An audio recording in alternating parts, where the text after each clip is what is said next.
hanggang ngayon, hirap pa rin ba kayo sa pag-ahit ng kilay ninyo or di kaya nagpapashape pa kayo ng kilay sa mga salon, mga mima ko? I've got you covered mga sis. Meron nga tayo ditong electric eyebrow trimmer. Parang kasing size niya nga lang yung ball pen mga mi. Rechargeable na rin ito mga sister ko. Tapos, ayan. So, gaganyan-ganyan nyo lang siya mga sis. I-shape nyo lang siya sa kilay ninyo mga mima ko, matatanggal na yan. Actually mga sis, kakatanggal ko nga lang dito kung napanood nyo yung nakaraan kong video mga mima ko. Kaya wala pang masyadong excess na kilay dyan. Kasi mga sister ko, hindi naman makapal yung kilay ko. Pero ito, try kong alisin dyan mga sis ha, para makita nyo lang.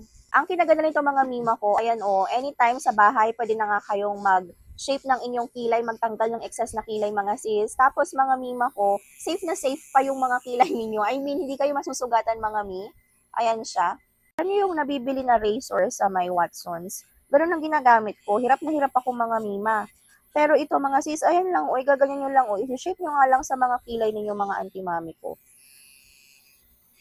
So, ang isang technique mga sis, huwag nyong pa-opposite direction kung ano yung tubo ng mga kilay ninyo, ganun ang ginagawa ko. Yung iba kasi nahihirapan sila kasi same direction mga mi. So, mas matatanggal kapag opposite direction.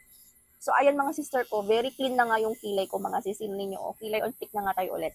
Kaya kung gusto nyo nga rin itong electric eyebrow trimmer mga mima ko, safe at hindi kayo masusugatan sa pag-shape ng mga kilay ninyo, anong kinakailangan nyo gawin mga sis? Check in na dyan sa yellow basket ko. Mag-check out na kayo para kilay on flick kayo anytime mga mima ko. Add to cart at mag-check out na. Bye!